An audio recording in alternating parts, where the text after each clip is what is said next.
Hello amazing artists, this is Mr. D, and for this video I'm going to show you how to create a bumblebee using only geometric shapes.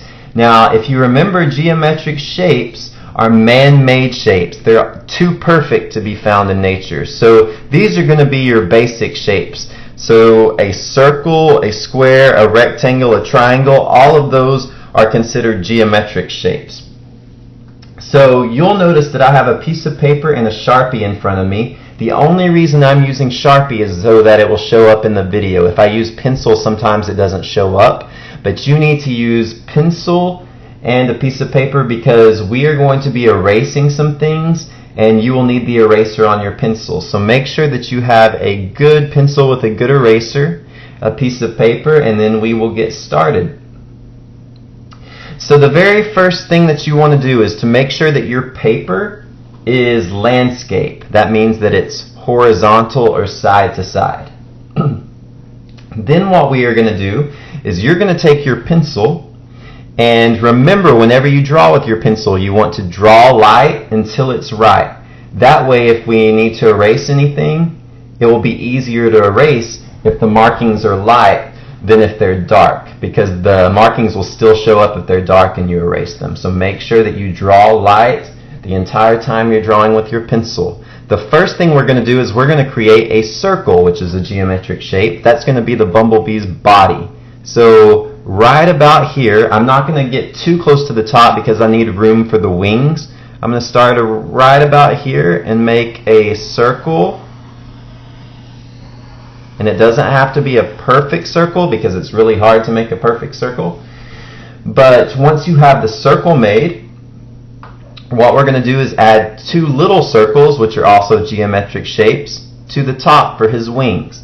Now you want to make sure you're drawing very light right here because we are going to erase part of these circles, okay? So I'm going to go to the center, and then just a little bit to the right, I'm going to draw my first circle about this size. Okay, so there's one circle. Then I'm going to come over here to the left of it, and I'm going to draw my other circle about the same size, and it's going to overlap and go inside of my first circle. This is where we need to erase, okay? So what we're going to do is this curved line that's inside my first circle, we're going to erase that. Now you're going to use your eraser on your pencil. I'm going to use some whiteout to get rid of that Sharpie. So I'm just going to white out that section right there. You're going to erase that section, and if you drew very light, it should erase without a problem. So there are the wings to my bumblebee. Now we're going to draw 4 vertical lines, and those 4 vertical lines will create 2 stripes. So here we go. We're going to start. Our first vertical line is going to be from right about here all the way to the bottom to about right there.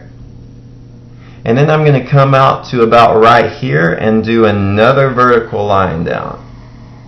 That's my first stripe right here.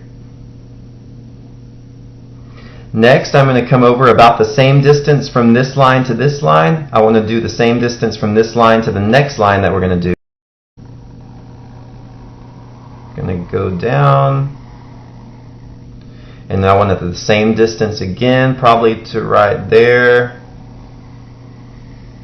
And that's going to be my second stripe. We're not going to do a third stripe because we're going to want some space for the bumblebee's face. So when you start to color later, if you want to, you'll be able to use crayons or colored pencils if you have some to color it in. You can color in the stripes then. We're not going to worry about coloring them in right now. So another geometric shape we're going to use is a triangle for the stinger on the end of the bee. So we're going to use a sideways triangle. So I'm going to come down to the end and create a triangle just like that.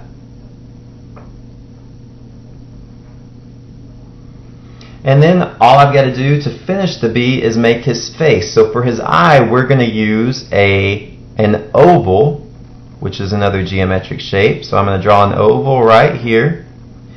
And we want to put a little bit of a reflection in its eye to give it a more, make it look more realistic. So I'm going to draw a little circle right there.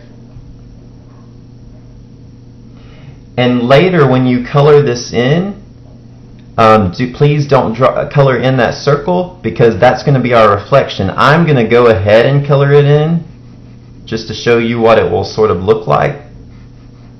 And remember, when you color in, you need to go one direction the entire time. So there's the eye. Then we're going to draw half of the mouth, because we're only seeing one side of the bumblebee, so we won't see the entire mouth. So we're just going to make a curved line like this. That's going to stop right there because it's going to go to the other side. And then we just want to give the bumblebee an eyebrow. So we're going to come up here and make a curved diagonal line like this. And there is our bumblebee. Now if you want to make a background, then you can make a background. So for instance, I could come up here and add clouds.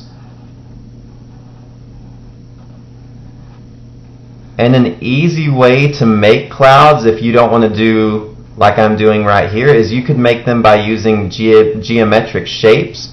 And you could just make a bunch of circles put together, and then just go and erase the inside of it to where just the outside of it is left, and it will be like a shape like this. But there's some clouds. I may put some clouds over on this side now to balance it out a little bit. And you could even have some grass down at the bottom, which would just be a bunch of curved lines like this, going some taller than the others, some shorter than the others. But the grass would end up going behind our bumblebee. We don't want our grass going through our bumblebee. But that's up to you. You do not have to include a background if you don't want to. If you just want to create the bumblebee, that's fine. But now you've got some background that's around it. So if you are going to choose to color it with either crayons or colored pencils or even markers, of course you can't really do this with markers. You'd only be able to do this with crayon or colored pencil. But remember, whenever you're coloring, when you're outlining, please use hard pressure. That means press down hard with your crayon to do the outlining. But then when you're coloring the inside, use soft pressure and press down very softly. That just makes the bumblebee stand out a little bit more, the grass stand out a little bit more. Okay, so hard pressure when doing the outlining, soft pressure when coloring inside. Also remember, when we color, we go one direction. So you can either choose to go up and down when you're coloring, or you can go side to side when you're coloring, or diagonal when you're coloring. But please do not do both or all three. Pick one and stick with it, okay? So I hope you have an awesome time coloring. I hope you have an awesome rest of your day, and goodbye.